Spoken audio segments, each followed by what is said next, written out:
Have you ever been scrolling through Facebook or Instagram and suddenly there it is, an ad for something you swear you just thought about? Feels like these platforms are reading your mind, right? Well, it's not magic, it's data. Let me show you exactly how social media is doing it and, more importantly, how to stop it. Assuming you want to stop it, but I think you will once you understand it. Compare this to how ads worked in the past. Advertisers who had enough money would dream up jingles that might appeal to you or other ways to play on your emotion. Granny for Kellogg's cornflakes. What a word of wisdom for you kids.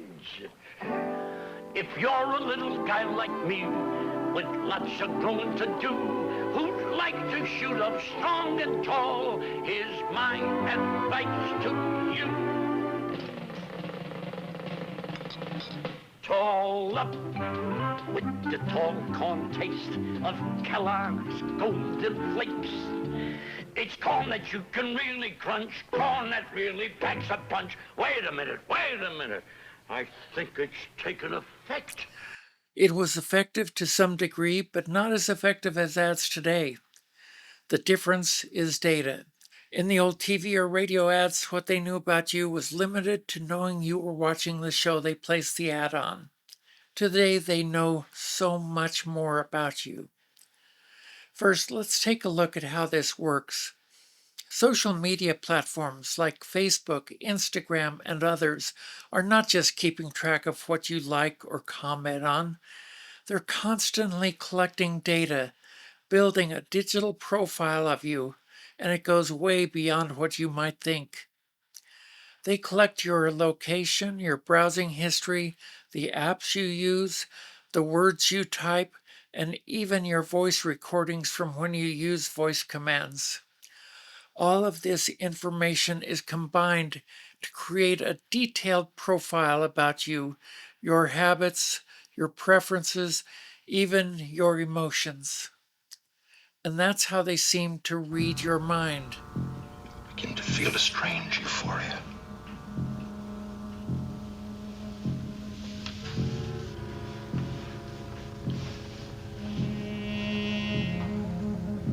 Your body floats. They're actually predicting your behavior based on all the data they have on you. So, why are they doing this? Simple: to make money. Social media platforms make billions by showing you ads, and the more personalized those ads are, the more effective they are. By knowing exactly what you might want to buy, who you might want to connect with, or what might keep you scrolling, they can keep you hooked and cash in on your attention. And by cash in, I truly mean to separate you from your money. How many times did you buy something that you thought you had to have in the moment, but after getting it, you realize it's just more junk to clutter your life? But don't worry, you don't have to just accept this. Let's talk about how you can take back control and stop social media from knowing much about you. I'm not going to talk about specific changes you can make here because I have a comprehensive video I've made recently that walks you through the complete process on Facebook. These clips will just give you a teaser. Click on the continue button now. It starts with a long list of the information you have on your profile. The next screen is much shorter, asking you who you want to share your posts and stories with. Now, trust me, I know very well the temptation to share that latest beautiful picture you took with the whole world. When you see a profile that you realize is a scammer, you can block them right at that time. The only other option is everyone. And you certainly don't want every scammer that exists on Facebook sending you fake friend requests. Oh yeah, hit that button and say, bring it on. This is a very important step, but it's also important that you keep track of your password in a secure way.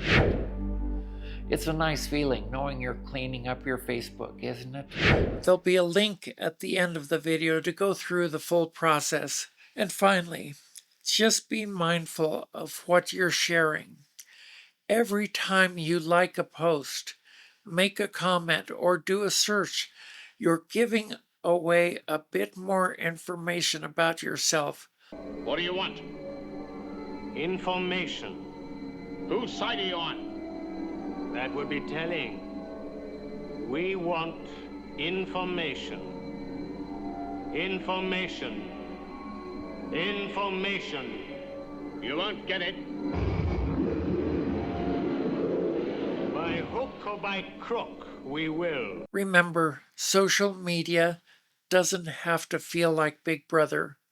With a few simple steps, you can keep your personal life, well, personal.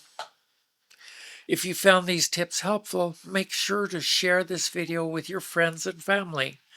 Don't forget to subscribe for more tips on how to protect yourself online. Now here is the video you really need to see if you're ready to lock down the security on your Facebook account. I highly recommend it.